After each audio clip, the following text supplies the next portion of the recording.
I desensitized myself to it. I don't know, I went to great lengths. I was saving body parts such as skulls and skeletons. I always knew that it was wrong, but an opportunity to fully express what I wanted to do. In 1991, there was a news story about how cops beat up black people.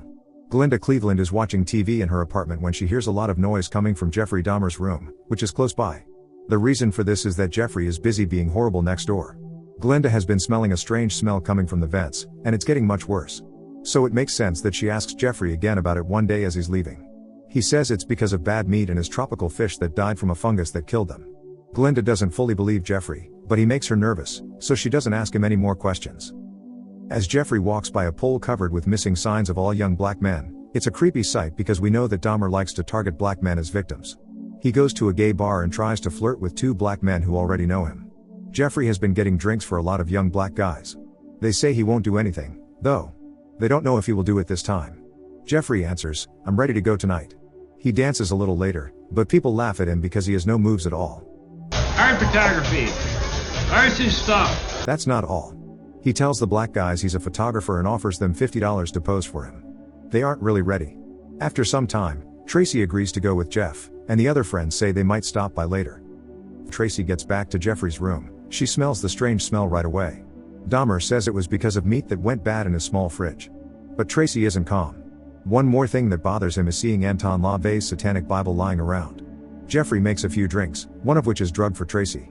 Even Tracy sees that his drink is different, but Dahmer calms him down. Tracy wants to leave soon. "Why does everyone want to leave me?" Jeffrey asks. The man is handcuffed, and Jeffrey says it's for the pictures. This time, Jeffrey leads things in the direction he wants them to go. He distracts Tracy with his fish tank. This makes them fight, and Jeffrey ends up wrestling Tracy to the ground. Then Dahmer pulls out a knife, threatens Tracy, and tells him to go into the bedroom. I got neighbors. He makes Tracy lie down on the bed while they watch The Exorcist 3. He says he'll pay Tracy after that.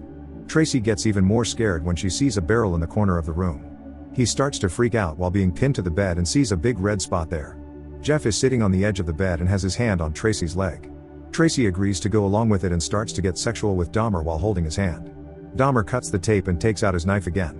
Tracy tells Jeffrey to put down the knife so they can go on, and Dahmer does. He takes off his shirt and dances a little for his kidnapper. Then he tells Jeffrey to go get the camera. Jeffrey takes the picture, which almost gives Tracy time to get the knife, but not quite. He starts to take Polaroids as Tracy slinks along the floor, half sexually aroused and half scared. But Jeff has had enough and wants to go see the show. While Jeffrey keeps drinking in the bedroom, The Exorcist 3 plays while Tracy kills time by saying he doesn't like scary movies. Death is a part of life, Dahmer says in a low voice, and Tracy can't take her eyes off the barrel in the corner of the room. Why are you so nervous? Tracy is scared of him or the show, he asks. Tracy keeps trying to fit in and be nice to Jeffrey. After that, Dahmer skips to the best part of the movie, which is when the monster attacks the priest. When he's ready, that is. Then Jeff puts his head on Tracy's chest and asks if he can listen to her heartbeat. They lay down on the bloody mattress together. Jeff tells Tracy, "I'm going to eat your heart if I hear it." After some time, Tracy tries to hurt Jeffrey.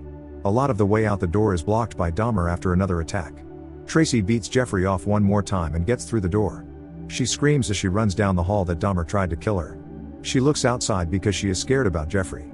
At the same time, Tracy is yelling for help all over the neighborhood, but no one seems to be hurrying to help him. He can only go back to his kitchen and light up a cigarette.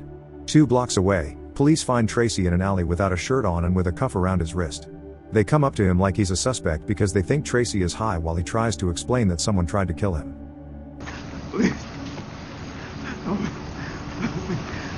Jeffrey hears footsteps and then a knock on the door. The police call Dahmer and ask if he has Tracy handcuffed. He says it's just fun and games between 2 gay men, like cops and robbers. The police want to come inside, but Dahmer offers to get the key for the handcuffs. He doesn't want to let them in, and as soon as the door opens wide, they smell something bad. Jeff goes with his pork chop story again. The police keep telling him to look for themselves, but he says the key is in his bedroom. One police officer sees the blood on the mattress, the gun in the bedroom, and gay pornographic magazines on the floor. He is shown where the key is and finds what Jeffrey calls gay stuff on a bunch of photos. The police officer then sees more pictures of guys who are badly hurt. When Dahmer tries to run away, the police catch him. "You killed my people, motherfucker," Tracy cries out as she walks outside. People like Glenda were moaning about the smell and something bad happening there for a long time, but the cops didn't do anything about it. They deserve it. A call about Lionel Dahmer's son Jeffrey wakes him up in the middle of the night. Yes. Yeah, I'll be there right away. Everyone at the police office looks at him as two agents take him to a room where they can question him. The two officers then tell Lionel that Jeffrey has been arrested for murder. This shocks Lionel, but the father also says that his son was always a strange boy. He talks about Jeffrey being by himself when he was 18 and he and his wife were getting a divorce. He thinks that must have affected his son. Lionel also talks about how his son had surgery for a hernia when he was very young. He has no idea if Jeffrey's brain was hurt during the process. The truth is that Dahmer says the surgery scared him because he woke up and thought his penis was gone. Detectives say Jeffrey made a guy come to his apartment and tried to kill him. They also say that there was proof of multiple murders at the scene. They tell Lionel that a dead body head was found in the fridge. There were human hearts and male penises in the freezer. There were 5 heads in the bedroom, along with different kinds of weapons and pictures showing the horrible processes of killing and dismembering people. Then there was the huge bucket full of acid that had 3 torsos and other body parts inside it. In another drawer we found a complete human skeleton. The bones had been bleached. The cherry on top? Not a typo. The police tell Lionel that they think Jeffrey ate some of the people he killed. When they give him time to think about what's going on, Lionel almost immediately starts crying.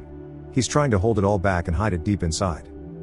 Because of toxic chemicals, everyone who lives in Dahmer's building has been asked to leave while the investigation goes on. Everyone was touched by what Dahmer did. Glenda asked a police officer how many bodies were found, but she didn't know how bad things were in Jeffrey's apartment. She just knew something wasn't right. It's shocking and sad to see how Dahmer's crimes have affected the black community and the neighborhood as a whole. I'm glad that this show has been about these kinds of things since the first episode. Boxes and boxes of body parts are still being taken out of Jeffrey Dahmer's flat by the police. The horrible story out of Milwaukee is making the news all over the world. It keeps getting scarier as the police keep looking through the room. The police take Dahmer to the station and strip him down and process him. They all look at him like he's an object under a microscope. In the end, a couple of police officers sit down with Dahmer and record his statement. Can I ask, why do you think you did it? Killed all these men?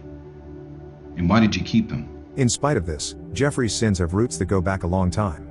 Let's go back to 1966, when Jeffrey was just a kid. On the way home from school, he saw a black boy being picked on.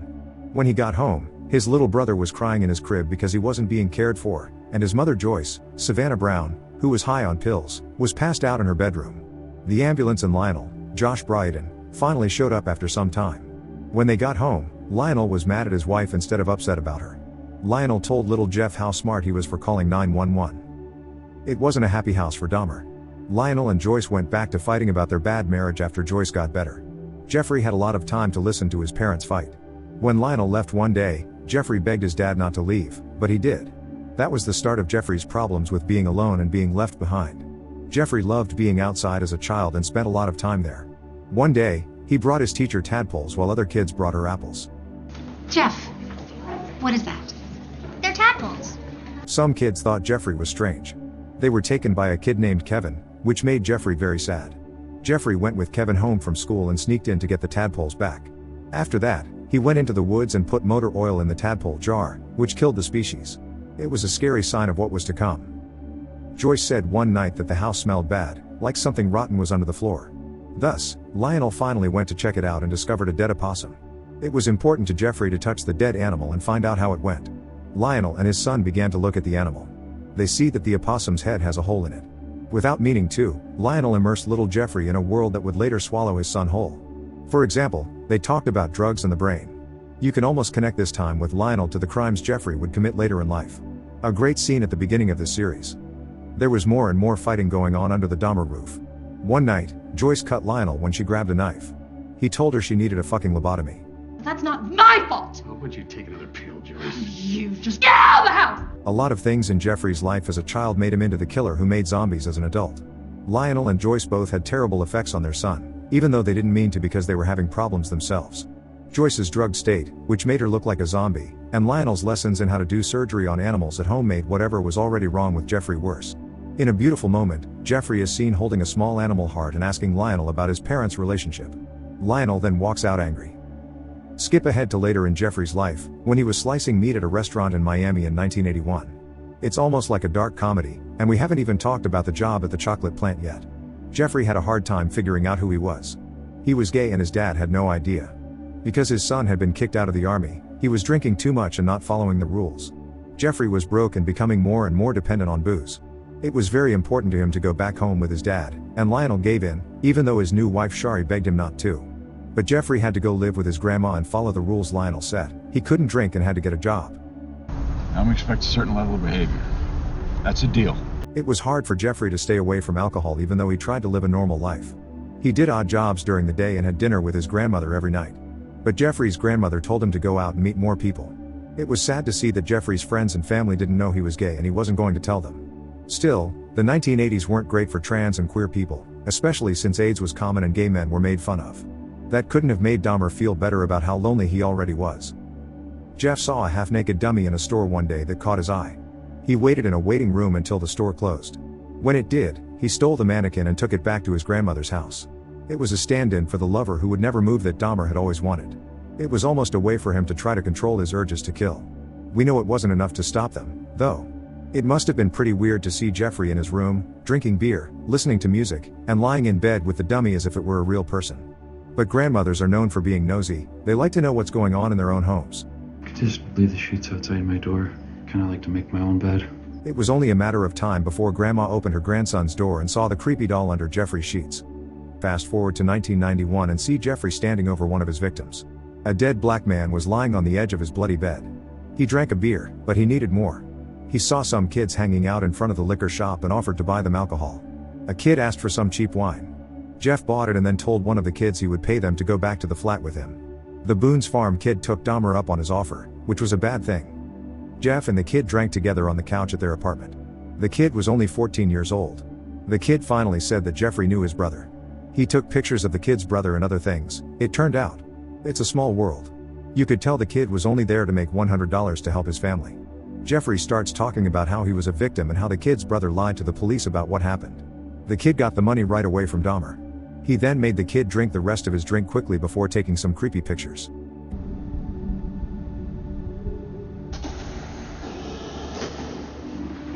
In the end, the kid woke up and tried to escape, but he was too badly hurt. Dahmer left him there while he watched Star Wars, Episode 6, Return of the Jedi. It was very creepy when Dahmer put on contacts to make himself look like the Emperor. A power drill, acid, and hot water were what Jeffrey got when he was ready to turn the kid into one of his own zombies. The kid woke up and left the room. He was still living in some way. Glenda was one of the black women who saw Kokonarak half naked and barely able to speak. They did their best to help him. The police showed up. When Jeffrey got back to the apartment building, Glenda and a few other girls tried to call the police to say something was wrong. They said that Kokonarak was their boyfriend and had fallen over after getting drunk and fighting. Police were ready to believe Jeffrey over the black women even though it was clear he was lying. Also, Jeffrey had a record for sex crimes at the time. If the police had just looked into him, they might have caught him right away. The police went back to the flat with Jeffrey, who had Kokonarak in his arms. What's a guy like you doing living here? The drunk and bleeding boy in Dahmer's arms wasn't as important to them as finding gay stuff and catching anything. Really, this is disgusting shit. The pictures Jeffrey took explained everything, but the police wouldn't even look at them. They stepped back as if they thought a Polaroid could give them AIDS. There is even some casual racism against Kokonarak because he is Asian. It's like the cop trifecta: racism against black people, racism against gay people, and racism against Asian people all in one night. After meeting gay guys, the police officers said they had to go take a shower. After that, Jeffrey killed Kokonarak while the police laughed about how homophobic they were in their car on their way to another call. Glenda got a call from the police at 2:25 a.m. on May 27, 1991. She was interested in what happened between Dahmer and the boy. The police said it was just two gay guys fighting. They didn't want to hear Glenda's worries any longer. Glenda was sure that Kokonarak wasn't old enough, but the police officer said there was nothing wrong. Great job by the cops. I love how the last scenes of the first two episodes show Glenda asking the police what's going on. The entire building's a crime scene. There's toxic chemicals in here that could be a hazard. It shows how little the police cared about the black community in the face of such horror. Not a surprise, but it's always annoying. We are then taken back to 1959 in Milwaukee. Joyce Dahmer had medicine in her. She was expecting a child named Jeffrey. After some time, her husband Lionel found her in the snow at a bus stop. She had been at home. They obviously went to the doctor, who tried to make them feel better. Lionel was worried about all the pills and worry medicines that Joyce was being given. But Joyce was only doing what the doctors told her to do, and Lionel and the doctors seemed to blame her. It was all Joyce wanted to do to get through the pregnancy. When it came to Joyce, Lionel and the doctors were a little unkind to women. In the 1950s, women and moms had a hard time because they were given drugs and told to take them to feel better, but then they were scolded for being hooked and for how the drugs made them feel. It's silly. Go back to 1977. There was fishing between Jeffrey and Lionel. The father taught his son how to hook a worm. Another strange event. It gets even stranger when Lionel says it might be a girl worm, which means it's kind of like entry. Anything? Yeah. Ow. Sorry, pal. It's gotta hurt. Gross. Additionally, it was strange that Jeffrey knew he was gay at the time, but Lionel didn't know much about his son's life that he couldn't see the real Jeffrey in any way. Lionel isn't shown to be a great dad, which is something I like about this show so far. So often in the media, Joyce has been shown as a zombie mother who doesn't care about her kids and is high on drugs, but Lionel is just as much to blame. In the end, neither parent is to blame because they didn't abuse their son, they just didn't pay attention to him enough. Another sad moment was when Jeffrey desperately tried to masturbate to straight porn but failed, and he heard his parents fighting again. Lionel told Joyce to put down the knife she was holding. When she talked about UFOs, he told her she was crazy. When Jeffrey walked in, he was told to go back to his room, where he began stroking again. Now, though, Jeffrey gets jerked off by the thought of putting his fingers into the dead flesh of the fish he and his father caught. That's what really bothers him. Jeffrey was only liked by the cool kids at school because they liked making fun of him, not with him. Jeffrey acting weirdly and yelling like he has Tourette's was what he was known for when he was doing a Dahmer. When Jeffrey's partner in science class tried to complain about having to cut up a pig, he told her to shut up, which made Chaz, one of the jocks, feel good for a moment. He asked Chaz to join him after school, but Chaz said no, so he asked his science teacher for an extra pig to dissect. Jeffrey always felt like he was being turned down by his parents and other kids at school. When Jeffrey was 17, his parents finally split up. Joyce took in his younger brother David, and she didn't mind that Jeffrey was on his own at that age. Lionel also didn't want Jeffrey to stay with him right away. Once more, rejection. Everybody at home and at school didn't want Jeffrey. He wanted to connect with someone, but it never seemed to find him. But Joyce never wanted a relationship, even though she said she did. Before she drove off, she yelled at Jeffrey in the driveway that he never asked her to help him with his dissections in the garage, and then she yelled that she wouldn't have helped anyway. A look at Joyce's mental sickness and how it affected her oldest son. Jeffrey was by himself at home and worked out with weights and read men's magazines. He'd then go for a drive and drink some beer.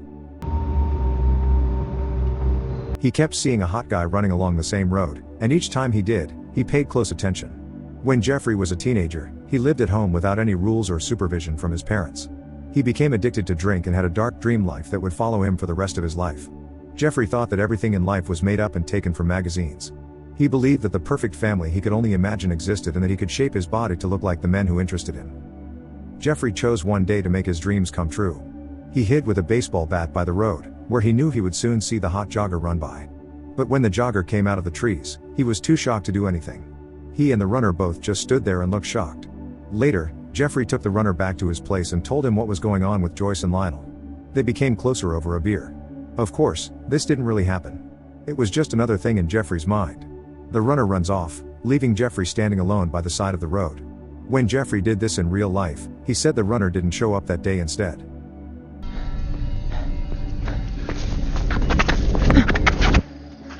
Joyce worked at a counseling center and taught arts and crafts to women to help them. She showed a lot of love and care for strangers instead of her own kid. Someone asked her to fill in as a counselor when another one had to leave. Just right for Joyce, whose oldest son Jeffrey was drinking beer in the back of class and was being sent to his own high school guidance counselor. Of course, the guidance counselor tried to get in touch with Joyce and Lionel but had no success. After that, she tried to learn more about Jeffrey and his interests. He told her, "I don't think everyone gets to have a dream." And Jeffrey hides Jeff picked up Stephen Hicks, Cameron Cowperthwaite, who was hitching to a Pegasus show, as he drove down the road. Before the show, he told Stephen to come back to his place for some beers and weed. Good deal for a guy hitchhiking on an off day, so Stephen agreed. They went back to Dahmer's house and worked out with weights. Though not in the same way that Stephen did, Jeffrey liked the short physical touch they had. But Stephen was eager to leave, and Jeffrey didn't want their time together to end. It didn't work out when Jeffrey tried to kiss Stephen. What the He said it was a joke, but Stephen really wanted to leave right then and called Jeffrey a faggot and other things. When that happened, Jeffrey hit Stephen in the head with a weight. This made the stranger feel bad, so Jeffrey choked him to death. In June 1978, this was the first murder that Jeffrey Dahmer did. But Jeffrey almost thought of it as the life he was making up in his head. He couldn't believe Stephen was really dead, it seemed like it wasn't supposed to be true. When he realized how bad what he had done was, he lost it and screamed at himself. But after a while, truth set in, and Jeffrey knew he had to get rid of Hicks' body in some way. To finish the job, he had to drink more. Eventually, he got the nerve to get the tools he needed and start working. That night, Jeffrey was swerving all over the road as he drove to throw away Stephen's body parts in several trash bags. Police stopped him. This could have been the time when Jeffrey Dahmer was arrested and sent to jail. Instead, the teen killer made up a story about being upset about his parents' split and taking out the trash, which the stupid cops believed even though Jeffrey smelled like alcohol. Race was a big part of Dahmer's life, from this murder to the later killings of many young black men and boys. If that had been a black kid in America being pulled over drunk with trash bags in the trunk, the police would not have let him go.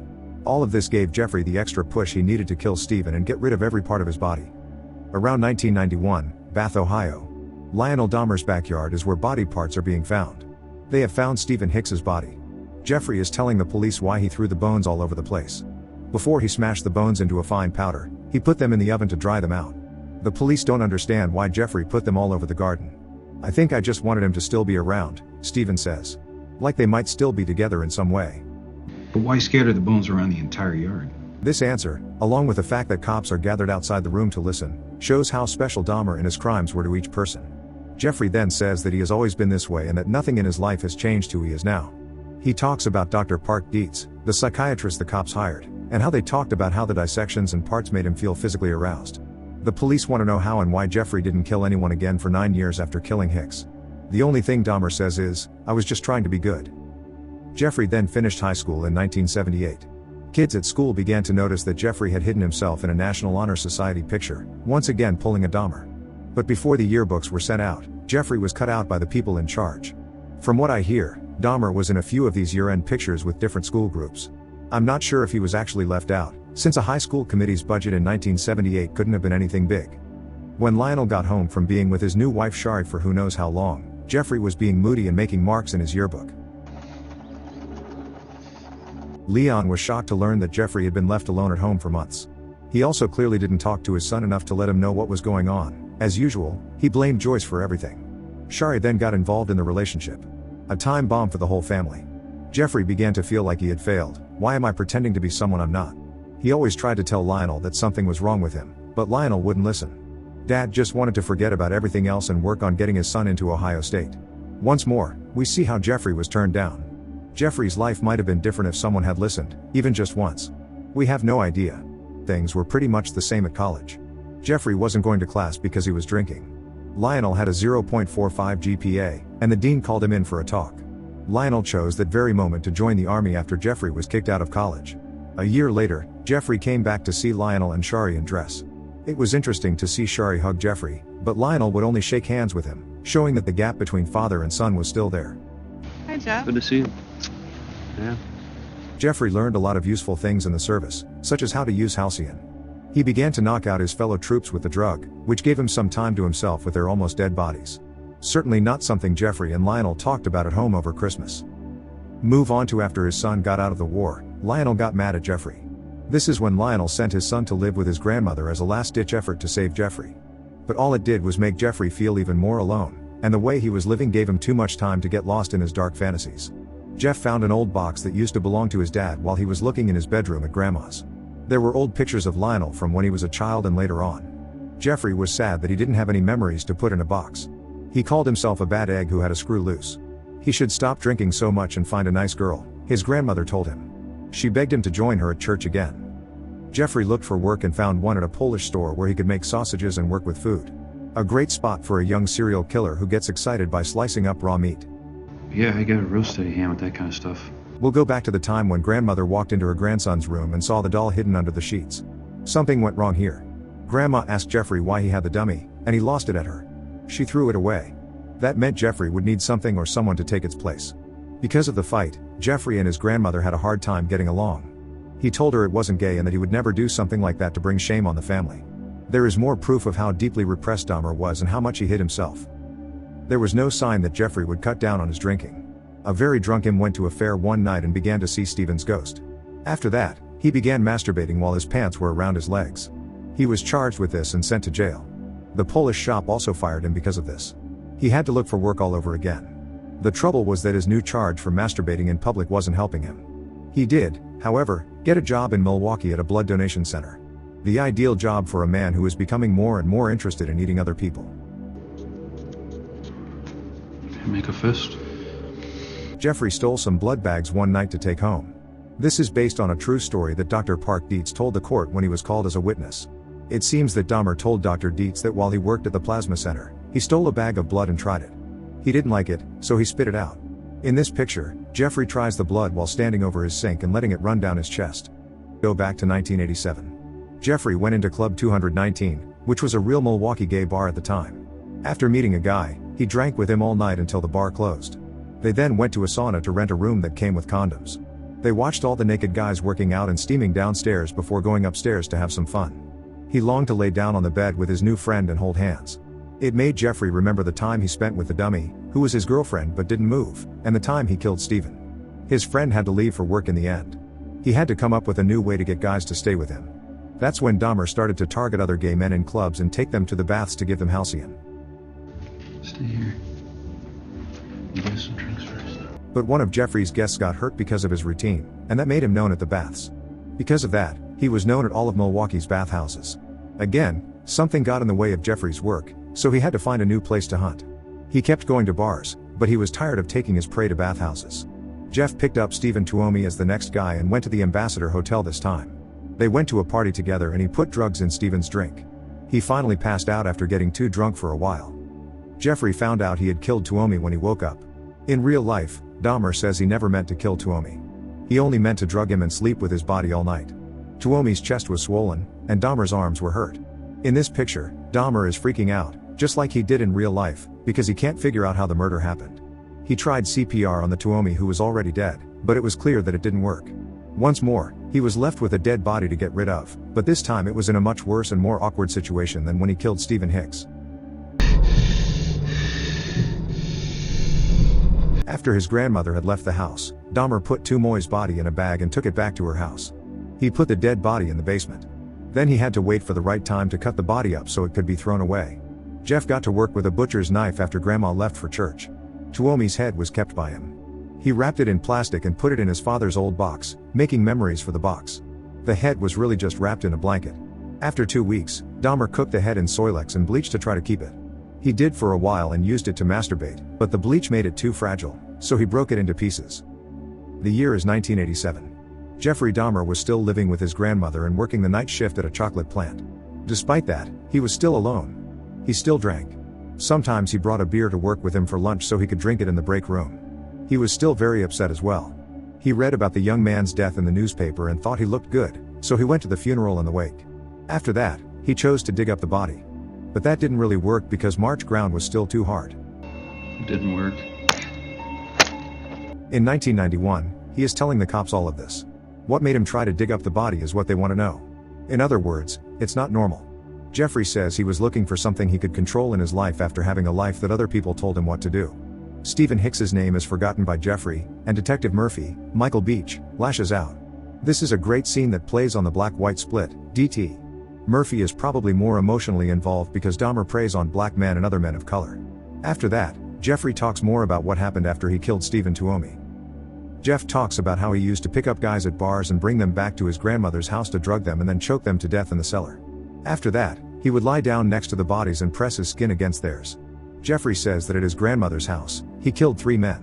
One was black, one was Chicano, and the third was Native American. He says he didn't pick his victims because he liked them, only because he thought they were beautiful.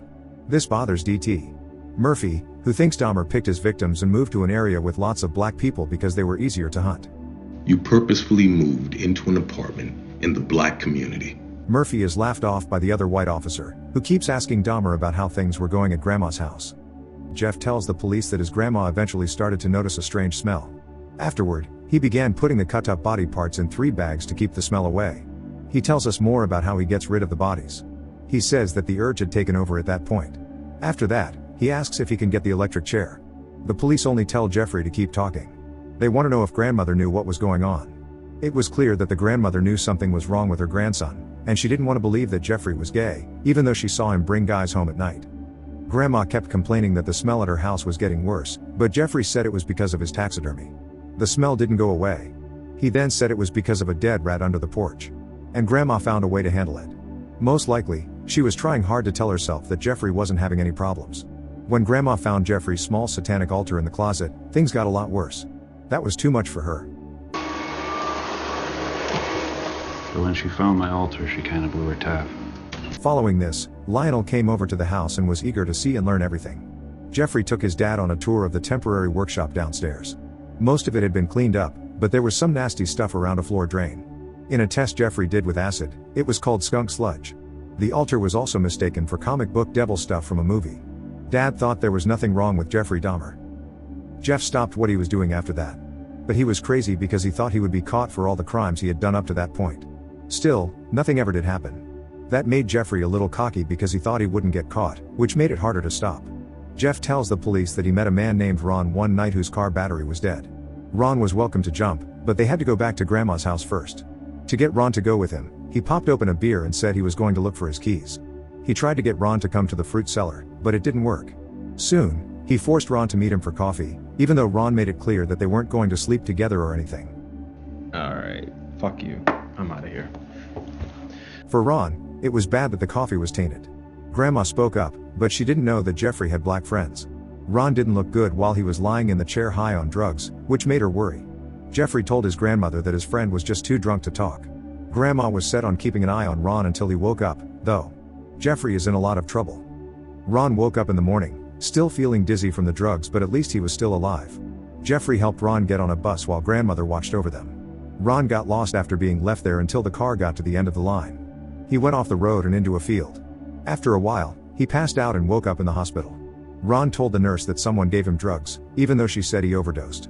At the police station, Ron told Detective Rouse what happened. He told the officer that he had asked around the bathhouses and learned that someone named Jeff has been giving drugs to people. Even though Ron gave the police officer an address, he wasn't very excited. DT. Rouse then went to see Jeffrey and his grandmother to find out what happened. No, I didn't. My grandma was with me the whole time. As planned, nothing came of it, and Ron is shocked that the officer is ready to believe a white man with a criminal record over the word of a black man who doesn't have one. This is more proof of the racial politics at play and why Dahmer's crimes were not reported to the police. One night, Ron sees Jeffrey going into a taxi with a young black man. He stops Jeffrey and tells the other man to stay away. It's sad to think that one black man had to police Dahmer himself while the real cops did nothing. One of Jeffrey's targets fell out of Grandma's house one night, but Jeffrey didn't go after him because Grandma was watching from the window above. It seems like Grandma knew. After a while, the boy who had been high came home to parents who were mad and passed out upstairs. The name of this boy was Somsak Synthesymphone.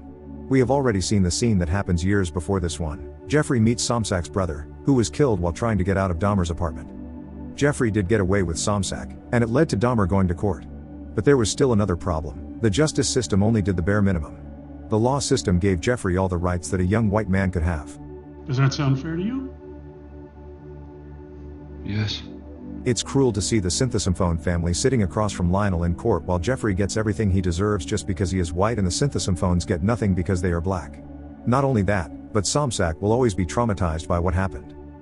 Jeff had to go back to his grandmother's house to have one last dinner with his family before things changed again. His dad asked him about the box at Grandma's house one night while he was hanging out with Lionel and Shari. Dad needed his box back and told his son to get it. Do you remember? The box that Tuomi's head was kept in by Jeffrey? Jeffrey told Lionel that he lost the key and went upstairs to get the box. Dad was sure there was pornography for gay people. He quickly looked for something to open the box. Jeff said he had found the key by the time he got back up the steps.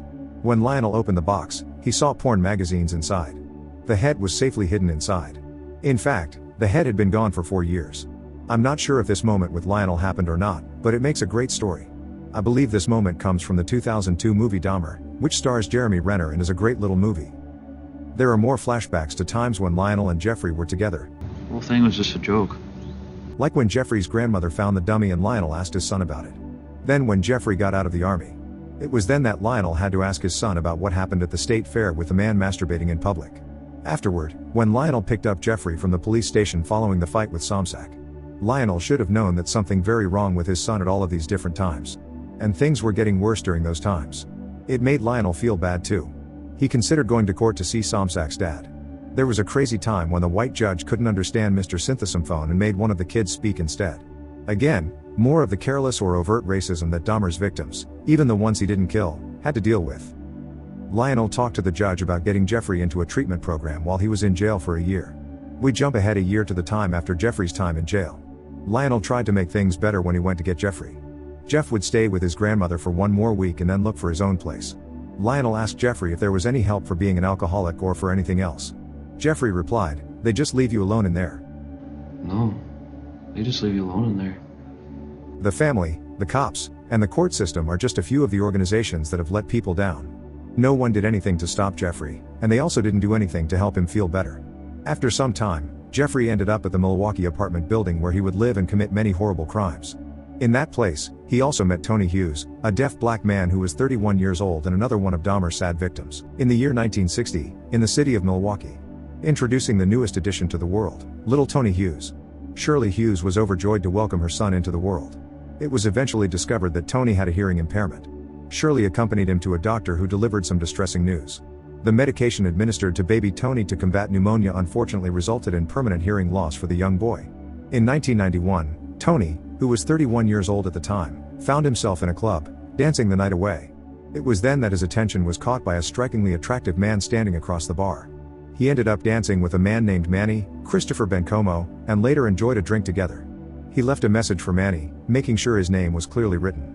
Manny quickly discovered that Tony was unable to hear, so he decided to leave abruptly. It's a heartbreaking story. Afterwards, Tony found himself in the company of his friends, indulging in some delicious pizza while they attempted to lift his spirits with lighthearted banter. Tony grew weary of the constant rejection he faced from individuals who were unwilling to date someone who is deaf. He confidently declared, "I have aspirations that I am determined to fulfill." He was searching for someone extraordinary to accompany him on his life's adventure. Tony's family was more concerned with his accomplishments and financial stability than his love life. They just wanted him to continue making them proud and being responsible. It was primarily his mother who played a significant role. His sister stayed informed about his dating life. Out of nowhere, Tony received an unexpected visit from a close friend who delivered devastating news. Their mutual friend Rico had been tragically murdered, his lifeless body discovered on the side of the highway. It left them both completely broken. In the story, Tony faces the challenge of finding employment, only to be turned away without any explanation given for his rejection due to his deafness. He visited a clothing store to apply for a job and coincidentally, he encountered someone who could sign, which gave him an advantage. One day, he stumbled upon an advertisement seeking models, bringing him one step closer to his dream of pursuing a career in the industry. A chilling tale unfolds as we delve into the dark mind of a notorious monster. The Jeffrey Dahmer story takes us on a gripping journey, revealing the horrifying truth behind the facade of Tony Hughes, an aspiring model. Brace yourself for a roller coaster of emotions as we witness the sinister events that unfold in this gripping narrative. Tony was an exceptional individual. He desired genuine love, not a casual encounter with someone seeking a brief fling. Tony received surprising news during his visit home. His sister Barbara was expecting a baby and intended to honor their close bond by naming the child after him. Their family had an unbreakable bond, despite being scattered across different locations. This episode beautifully captures the essence of Tony's humanity, going beyond the stereotype of a victim of a serial killer. In this episode, it takes almost 17.5 minutes before we catch a glimpse of Jeffrey Dahmer. Tony happens to spot the killer one night while dancing at a bar. Tony's friend encourages him to approach Jeff, who is clearly fixated on him. He takes a sip from Dahmer's glass and they settle down next to each other at the bar. Tony takes out his pad of paper to jot down a note, but Jeffrey doesn't let that stop him. He enthusiastically joins in, writing, "I'm Jeff." They start off with a friendly introduction, and soon they're enjoying a night of drinks and dancing together.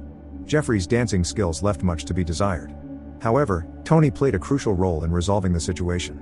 They shared a tender moment on the dance floor, feeling an undeniable bond. Jeffrey was pleasantly surprised by how good it felt. Afterwards, Dahmer decided to grab a few drinks. He was on the verge of drugging the one meant for Tony, but ultimately chose not to. As the bar was about to close, Dahmer continued to indulge in his drinks. He insisted on bringing Tony back to his place, despite Tony's hesitance due to his intoxicated state. Tony's words were, "Earn me." After a heartfelt embrace, Tony bid farewell to Jeffrey, leaving him alone at the bar with a note. Tony and Jeffrey crossed paths once more at the bar, leading to an increase in their time spent together. Jeffrey accompanied Tony to a gig where they witnessed Tony's stunning poses for the camera. He managed to grab the camera and take a few pictures on his own. It would have been a heartwarming love story if it weren't for the chilling truth that unfolds later on, the narrative of Jeffrey Dahmer and his horrifying crimes. Tony and Jeffrey enjoyed their time together, just like any other couple. They went on dates, enjoyed meals together, and exchanged adorable notes. Jeffrey inquires with Tony about the toll of exerting so much effort to ensure one's thoughts are comprehended. There's a fascinating contrast at play between Jeffrey, a peculiar and solitary individual who seems to overlook the murders, and Tony, who navigates life with a disability. Both characters find themselves on the fringes of society, each facing unique challenges as they attempt to assimilate into what society considers normal. Jeffrey struggles to find his place, navigating both legal and unconventional paths, while Tony embraces his uniqueness and refuses to let it define him. This episode features an exceptional display of writing. Jeffrey invited Shari and Lionel to his apartment on one occasion. Lionel was filled with excitement as he watched his son thrive. Jeffrey informed his father and Shari that he had decided to significantly reduce his alcohol consumption, especially when he was by himself. He appeared to be in a significantly improved state. He expressed gratitude to his father for being there for him during difficult times. He mentioned that things were looking up in his life, both in terms of work and his social life. Lionel was on the verge of tears. It was all an illusion, of course, but for Lionel, that was enough. However, Jeffrey's relationship with Tony may have had an impact on him. A story of the bond between a father and son. Intense and chilling, the Jeffrey Dahmer story is a gripping tale of horror and the monstrous acts committed by one man. Brace yourself for a bone-chilling journey into the mind of a killer. Does the effort of constantly trying to be understood take a toll on you? Now, we find ourselves at the conclusion of the previous episode, where Jeffrey is standing outside his apartment building, about to bring Tony up to his place for the very first time. Once again, Jeffrey made the conscious choice not to tamper with Tony's drink. They enjoyed each other's company as they sipped their drinks. Eventually, Jeffrey introduced Tony to a game he had created in his childhood called Infinity Land.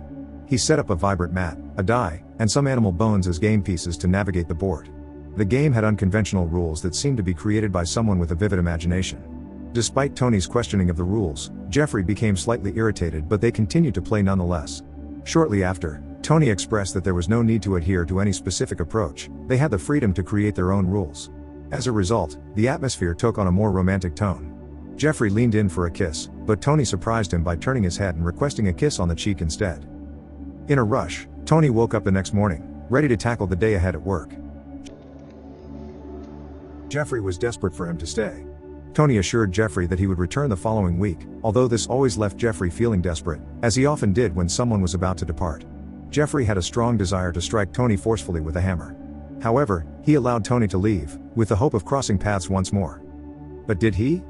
Scene shifts to Tony's mother anxiously filing a report at the police station, expressing her concern over his disappearance. She was confident that Tony wouldn't leave without getting in touch with her or his sisters for several days. She sensed that something was amiss. The cop immediately inquires about Tony's involvement with drugs or gang violence, as if it's a standard question he would ask any mother. Tony's mother and sisters diligently distributed missing flyers throughout the area, including outside Club 219. They were left to fend for themselves as the authorities remained inactive. In addition to Tony's disappearance, there were others who had also gone missing. In 1991, several men had mysteriously disappeared. In a rather chilling scene, Jeffrey heads over to the collection jar to contribute some money for Tony. As he does so, he observes Tony's friends consoling the anxious mother, creating a poignant moment. Jeffrey returned to his less than ideal apartment, where his struggles with alcoholism continued. Meanwhile, Glenda, his neighbor, couldn't help but be curious about the commotion next door.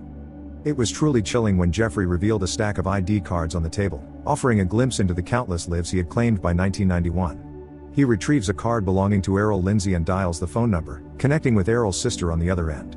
He advises her to cease her search for Errol as he has departed into the vortex.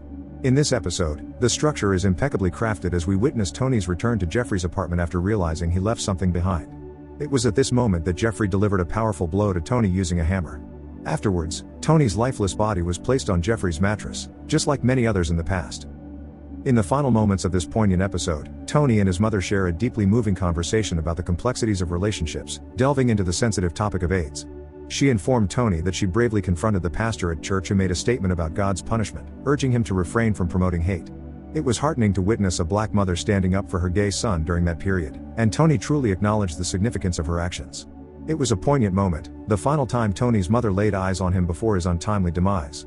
Transition to a particularly unsettling scene where Jeffrey is seen cooking a piece of human meat. He took a seat at the table and began to eat, showcasing yet another disturbing progression in his twisted journey as a serial killer. Glenda Cleveland in the flat next door noticed Tracy Edwards fleeing Jeffrey Dahmer's apartment. Glenda ventured into the corridor, but Jeffrey's apartment peephole terrified her. She hurried home and contacted the police. After being detained, Jeffrey whispered, "For what I've done, I should be dead." Glenda yelled at the police for not acting sooner as Jeffrey was hauled away, which angered Tracy. Glenda correctly scolded the police for being too late. The media is raving about Milwaukee's serial killer cannibal. Parts of 11 corpses were found. Glenda and the other occupants must leave during the inquiry. Unfortunately, the police don't care. With so many gory details on afternoon TV, Glenda keeps the news on while packing. She switches it off. How many more? Not sure. Everything from the bodies to the ID cards has shocked the police. One victim was 14 years old, they found. Further facts concerning police visits to the flat are emerging, including that white police disregarded black lady Glenda. The mayor is ranting and the police are taking cover. Delivering news to victim families is even harsher for investigators. The job is terrible, but hearing such things is worse for the families. Glenda's newspaper interview unnerved her conservative boss. After losing lives, the black community and other groups of color had to cope with racist crap. The HR issue with Glenda is also mentioned. Apparently, she has emotional issues. The lady giving this to Glenda asks, "Did you ever see the zombies? My God. Fatherson Holy Gore, Monster, Jeffrey Dahmer, Glenda's workplace racism. Some black people, particularly bourgeois, don't understand why the Dahmer case is relevant." Reverend Jesse Jackson calls it a metaphor for all the social ills that plague our nation, from terrible police to how people view black/brown males, especially if they happen to be gay. He informs the mayor and police chief. Naturally, the mayor and police don't want to inflame racial tensions. Jackson knew it went much further. This event united black and brown communities in their suffering from racism and neglect. Despite the mayor and police not going, Jackson wants to see Glenda. A thrilling time for Glenda when Reverend Jesse Jackson arrived at her house. They speak and Jackson gets to know Ms. Cleveland. Mississippi-born, she relocated to Milwaukee with her daughter in 1973. Conrick, the Laotian youngster Jackson wanted to save, is discussed with Glenda. "It's like our people don't count," she moans.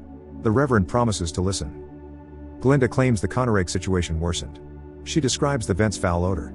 Jeffrey said terrible barbecue pork caused it when she inquired. She met Dean, a young black man who had just moved in. As they spoke in the corridor, she heard Jeffrey greet Dean. Jeffrey promised to bring some beers. Glenda heard Jeffrey drunkenly throwing stuff in the dumpster another night. Dahmer was always associated with a scent, noise, or uneasiness. Jeffrey stopped over one night to offer Dean a slice and drink. Glenda woke up to someone shrieking and dashing down the stairs later that night. She was certain it was from Jeffrey's flat. She phoned the landlord, who stated Dahmer was a good tenant. She also called the police many times. She informed an officer, tomorrow it could be too late. Glenda and the building manager, Sopa Princeville, searched Dean's apartment for him. No, I'm telling you, it's next. No way could they barge in. Glenda led Mr. Princeville to her apartment to St. Dahmer's abode. She told him how horrible things had gotten and that nobody is listening. The management delivered Dahmer an eviction notice at his residence. Jeffrey had a cleaning staff, but Mr. Princeville offered him 30 days. He was inebriated or high and claimed to have been fired. Nothing worked.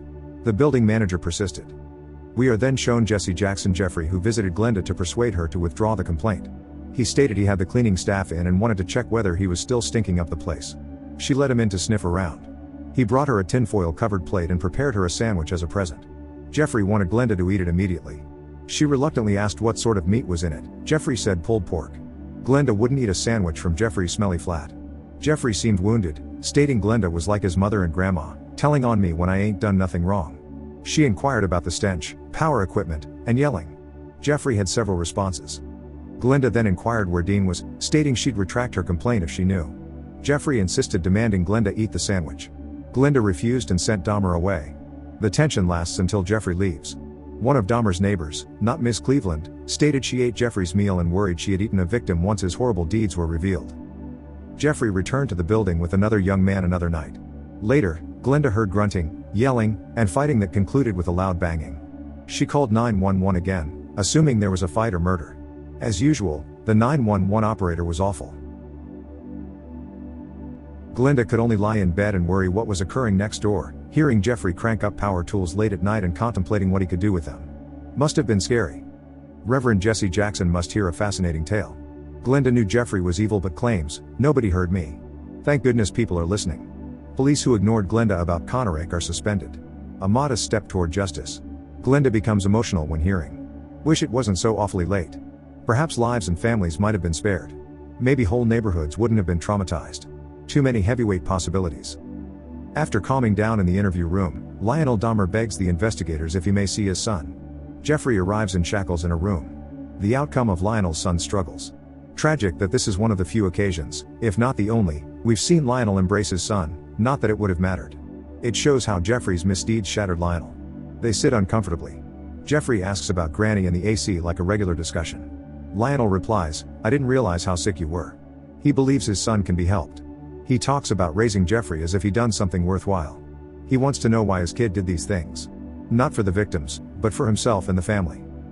Lionel denies the roadkill tests and claims he was a good dad when Jeffrey brings them up. Lionel just cares about if this affects him and his family. "I didn't do this," he says. Joyce Flint, previously Joyce Dahmer, is being surrounded by the media like vultures. She goes to work and gives a young black man his HIV test results, which are negative. Why does she cry with him? She expresses her grief. Joyce giving good news to a guy of color as her son destroys communities of color is also intriguing. Holy gore, monster, Jeffrey Dahmer, Joyce comforts patient Shari discovers Lionel alone at home in the middle of the night. He being up all night worries her. She asked him to visit a doctor, and Lionel said medication started all this, assuming Joyce was at blame due to her pregnancy medicine. Lionel yelling that Joyce caused everything is dreadful, refusing to take responsibility. Shari asks Lionel where he was the summer Joyce left Jeffrey home. Not even Lionel knew. Lionel realizes he's part of the problem, genetically. He tells Shari he had awful ideas as a child. He constructed and brought a bomb to school. He thinks he has fantasies like Jeffrey about a block girl. He also imagined killing someone and had dreams about it. Shari says Lionel David was a nice, normal kid, that must mean something. Poor grandma's house is a crime scene. Even with dementia, she thinks Jeffrey lives there. No police care, simply digging up the spot for evidence. Jeffrey's heinous deeds affect everyone, even his family. Reverend Jesse Jackson walks with victims' relatives and community members before ministering for a Milwaukee church. His goal is to hold Milwaukee institutions accountable. He wants authorities to own their mistakes and poor treatment of disadvantaged groups. He informed the cops that they wanted action, not words. Tracy Edwards discusses Dahmer on Geraldo Rivera. Nick, a faceless character, lies about Jeffrey, including alleging Lionel assaulted him. Serial killers have these side effects because individuals want to contribute to the tale, sometimes for fame. Lionel meets Jeffrey in prison to discuss media coverage. Jeffrey doesn't care who kills him, he wants to. Lionel still loves his kid. He wants to help Jeffrey and convince the judge he's crazy. Jeffrey calls his actions a compulsion. He forgets things because he was blackout drunk from alcoholism, not because he was possessed or demented. Lionel ignored it. He and the lawyer found a precedent in the Ed Gein case. They seek to prove Jeffrey is mad using Geins in Jeffrey's cases. That would get Jeffrey into a psychiatric hospital instead of prison. Jeffrey recalls reading an Ed Gein horror comic. Lionel and the lawyer saw that as the cause. The old fiction defense. However, a court rejected the insanity plea, giving the families hope. Joyce encounters Lionel on the court. Mad he was blamed for everything in the media, he wants to talk about accountability. Joyce mentions roadkill before leaving while Lionel yells at her about medications, creating the worst scenario. Cutting up roadkill within the family. Fatherson Holy Gore, Monster, Jeffrey Dahmer, Ed Gein. Joyce visits a victim's family. The grandma of one victim asks her why she came. She asks them to advocate for Jeffrey and beg the judge for psychological assistance. Though appreciating Joyce's need to be heard, the grandma says, "But maybe now is time for you to listen to somebody else's truth." Connor Ake's father, Southone Synthesophone, testifies about Jeffrey's impact on his family. Tony's mother, Shirley Hughes, testifies about Jeffrey's harm. She reads Tony's friends' moving poetry. More family members are speaking up, some angrier than others. Rita Isbell, Deshaun Barnes, yells at Jeffrey, "This is out of control." Before police arrive, she runs toward Jeffrey and threatens him. The true Rita moment is here. Bless her. Jeffrey rises to read a statement.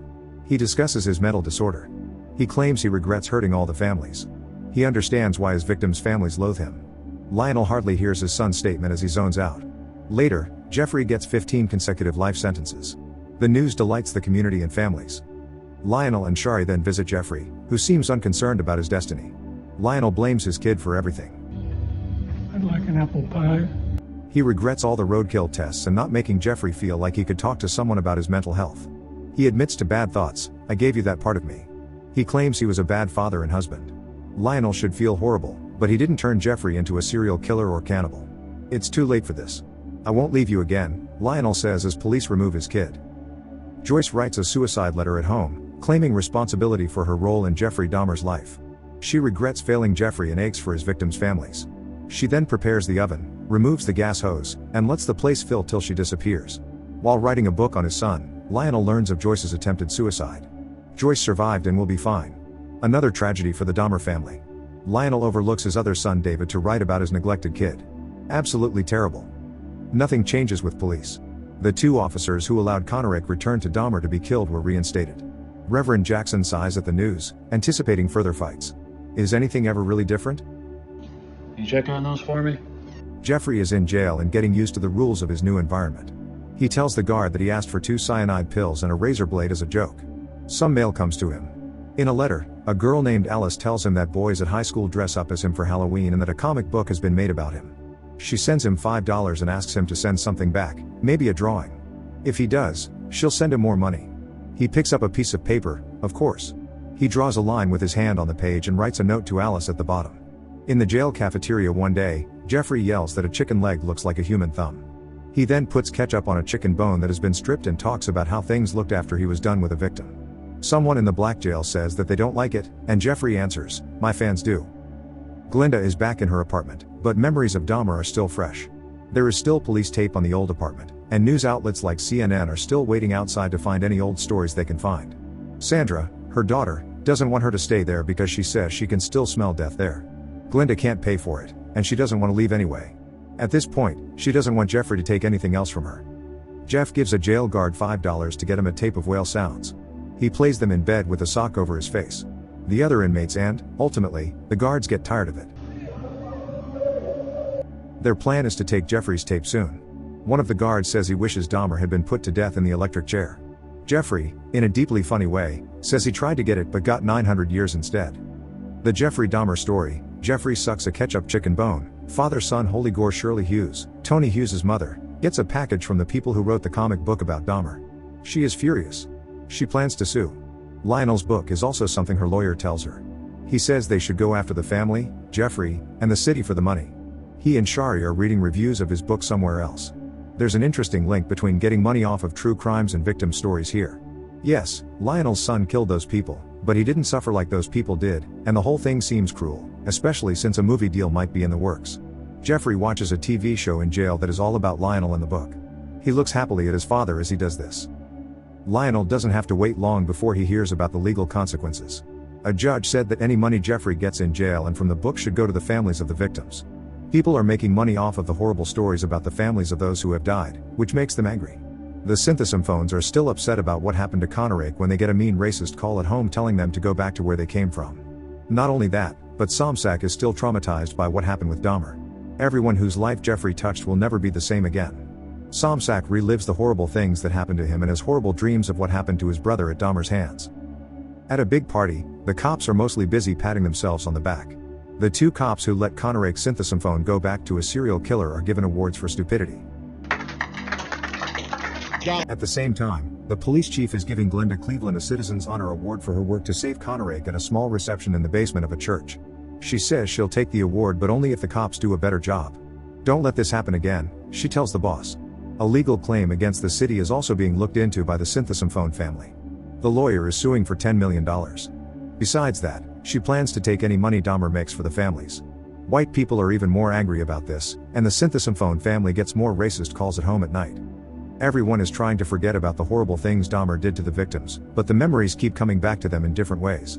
Glenda can't even sit in her living room for long without hearing all the sounds she used to make through the vents, which makes her remember all the horrible things that happened. People in the building have started going downstairs and sleeping in the hall together, which is both a way to deal with the stress and find comfort. The boss stops it after a certain amount of time to make sure everyone is safe. Godzilla, Father-Son, The Jeffrey Dahmer Story, and The Building Sleeps Together are all scary movies. Glenda goes to Conorick's funeral. The family is sad, and a priest who helped the synthesophones come over from Laos is there to help. I am so sorry. She goes to talk to Mr. Synthesophone and states her name. She tells him she's sorry for believing the cops when she knew something wasn't right. You do everything you can, he tells her, not taking that against her. Lionel goes to see his mother, who is now in a nursing home. He's upset that the movie didn't happen and says that all he wanted was to help other parents look out for the warning signs, as if he wouldn't have made a lot of money. He says Raquel Welch should have played his mother. After that, he tells his mom that Jeffrey loved her in his own way. He tells her that she also did her best to help Jeffrey. Glenda sees some weirdo young men taking pictures outside their apartment building. Her daughter Sandra breaks one of the guy's cameras. When they get upstairs and turn on the TV, they see Jeffrey on Dateline with his dad, talking about the killings and why he did them. People who are related to the victims are not happy to see it on TV, but no one can turn away either. Glenda turns off the TV because she can't take hearing Connery's scary story any longer. Jeffrey gets to tell his story all over the place like a scary story, and Glenda doesn't understand why. Soon, the police will be at her door. The guy who owned the broken camera is calling the police to arrest Sandra. Oh, don't you! There is more bad news about Dahmer's crimes. All of their effects and consequences are now hitting the town that Jeffrey terrorized for years. A real estate developer named Joe Zilber paid a lot of money to buy everything that Dahmer had at auction. He got rid of everything. He then gives the money to all the families, who each get over $30,000. We also see Mr. Synthesymphone get another racist call, which we later find out came from the two cops who were put on leave but were recently brought back to work. It's ugly, but not a surprise. At the same time that he is helping people, Ron Flowers is also trying to get over everything that bothers him about Dahmer. Glenda finds out at home from the building manager that the city is going to buy the building and tear it down. There are 60 days left, but the costs of moving are covered. That's not much comfort. Glenda hopes that the city will do something to honor the victims, but she's not going to hold her breath. A few months later, the old building where Dahmer lived and did many of his crimes is being taken down, as if that will bring Jeffrey and the things he did back to life. When Glenda looks out the window at the destruction, she sees Dahmer. The building is still haunted by a ghost. Jeffrey is in jail and is singing along with a religious song with other prisoners. One of the black prisoners attacks him and stabs him in the neck. This doesn't kill Jeffrey, though. Later, when mail comes, he's in the jail hospital. This adds to Dahmer's shame and fame when he sees a horrible Christmas card of him as Santa Claus holding a chopped head. Someone writes that Jeffrey is his biggest fan and compares Dahmer to Michael Myers. As Dahmer last episode starts, we learn about how another serial killer kills. He seems to enjoy making his victims suffer, and the way he kills them is much worse than Jeff's. Jeff drugged his victims before killing them so they wouldn't feel any pain. News stories on TV say that John Wayne Gacy, America's most famous serial killer, is being prepared to be put to death by officials in an Illinois jail. Glenda is watching the news when the serial killer is put to death. Someone at work says that the serial killer is the worst person in the world, but Glenda tells her that her friend Jeff is actually the worst. Jeff pulls pranks on the other prisoners in jail for fun, but the other prisoners get angry and annoyed. Jeff wants $50 for his autograph and says that people will want to gather them. When the other prisoners see Jeff using his power to get more alone time in the yard, they get angry and jealous. Jeff tries again to play a joke on a prisoner, which annoys one in particular who has mental breaks all the time. The prisoner hits Dahmer, who says it's just something he does to pass the time while the prisoner keeps yelling at him. The inmate learns more about Dahmer and how he came to be locked up by doing study on him. What he learns makes him very angry. When Jeff sees a priest, he asks the man why there are so many serial killers like him. The priest says he doesn't know for sure, but he thinks it might be the interstate highway system because it's a quick way to kill someone and get away. He goes on to say that the Vietnam War or World War II might also be to blame because dads who were wounded in those wars are more likely to be abusive, absent, and raise boys who are troubled. Then I got a little older. He says that the fact that pornography is so common could also be to blame. After that, Jeff asks the priest what he thinks about the idea of pure evil. The priest tells him that he does believe this. Jeff tells the priest that he worships the devil and has always liked bad guys in movies in an open and honest conversation. Jeff asks the priest if he thinks that God has forgiven Gacy for his sins after he tries to explain why he thinks he and Gacy are different. But Jeff really wants to ask the priest if God will forgive Dahmer for all his sins. The priest knows this. Dahmer is told by the preacher that even though no one deserves God's kindness, God still gives it to us. Glenda goes to church and then talks to the priest. She talks about forgiveness and tells him that she can't forgive Dahmer, even though everyone deserves forgiveness sometimes. It's also clear that she wants to get even with him and makes him suffer. She goes on to give a very detailed account of her dreams and say that she wants to get over her feelings. The minister tells her that she has every right to feel the way she does and that her feelings are valid. The preacher tells her that she can't change how she feels and that it will take time for her to get better. Jeff's dad sees him in jail, and they talk like any other dad and son would. When Jeff tells his father that he wants to become a Catholic and get baptized, his father seems truly happy about it. Jeff says that baptism is a way to get rid of sins. He knows that God could forgive him, but he doesn't think his father will ever do that.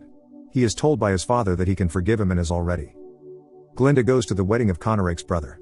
In a moving conversation with Glenda, Connery's father says that every morning when he wakes up, he remembers that Jeff is still living, but his son Connery is dead because of Jeff. Glenda tries to make him feel better by telling him that they did their best and that they can keep being strong until they don't have to. After the show, Glenda asks Connery's dad to dance with her. Tony's mother and other family members talk about a comic book called Dahmer vs. Jesus. Their attitude seems to be unhappy with how the public sees Dahmer. Tony's mom is going to sue the books for making Jeff a superhero. I believe it would. On the same day that Jeff is baptized, John Wayne Gacy is put to death for his crimes. While Gacy acts cocky while he is being put to death, Dahmer turns to religion to feel better. This brings up an important moral question. Are Dahmer's sins less serious than Gacy's because he didn't hurt his victims and has admitted to feeling bad about what he did? A guard calls Jeff to work while he is reading the Bible. Jeff tries to act well, and his attitude at work is different when he gets there. As part of his work job, the prisoner who is psychotic breaks is asked to join Jeff and another prisoner while the other prisoners leave. Someone in the jail kills the other prisoner who was working with them before they killed Jeff. When asked if he really did do the wrong things, Jeff admits that he did. After that, he tells Jeff that his God is a God of vengeance and a God who hates evil. Sometimes, when God can't strike someone like Dahmer directly, he sends people to do it for him. According to him, the Lord told him to punish Dahmer for all the innocent lives he has taken and the homes he has ended. He then tells Dahmer that he can convince himself that God has forgiven him, but he can't get away from God's anger. His next words to Dahmer are, "I am God's vessel." He then kills Dahmer in a horrible way. When Lionel answers the phone, he is told that Jeff is sick. When Shari and Lionel go to the hospital to see Jeff, they are told that Jeff has died. Lionel breaks down in tears as he sees Jeff's dead body and tells him that he loves him and always will until the day he dies. Lionel and Joyce have different ideas about what should be done with Jeff's brain. Joyce, Jeff's mother, says that the body should be studied properly to find out why Jeff was the way he was. Jeff's will says that the body should be burned, which is what Jeff's father says should happen. They get into a fight and decide to go to court. In court, the judge says that the brain should be thrown away. The judge also says that while it might be tempting to know why Jeff was acting the way he was, there aren't any easy answers and quite a few things could be going on. Even though the officials keep putting off Glenda's request, she is determined to have a tribute park built for the victims where Jeff's building used to be. But in the end, no monument is made. That's an uncomfortable. The last part of the show, God of Forgiveness, God of Vengeance, brings up a big philosophical question. We can see another serial killer, John Wayne Gacy, along with Jeff in this episode and compare the two. Gacy kills his victims mercilessly by making them suffer, and he doesn't feel bad about it even though he is on death row. We know that Jeff gave his victims drugs to make them feel less pain. While he is in jail, Jeff asks to be baptized, says sorry for what he did, and tries to change for the better. There is a big moral question that comes up when Jeff tells the priest that he is better than Gacy. Is he better than Gacy? This question is like the trolley problem. Like in the trolley problem, someone watching can save 5 people who are about to be hit by a trolley by turning it around so that it only kills one. There will be death, whether it's one person or many. However, we know that killing one person is better than killing 5. In the same way, think about Jeff's situation. You could say that he killed his victims without hurting them, but he still did it, just like Gacy. We can make our case stronger by saying that the families of the people Jeff killed also lost loved ones in terrible ways, just like the families of the people Gacy killed. Someone at work is heard saying that Gacy is the worst person ever, so Glenda corrects her and adds that Jeff is the worst. No, that is not wrong. The things Jeff made her go through, the smell of the dead bodies, the trauma, and everything else, make her think that he is the worst person in the world. You could say that Jeff is better because he didn't hurt his victims, he tried to stop killing multiple times, he said sorry when he was in jail, and he did try to be a better person when he asked to be baptized.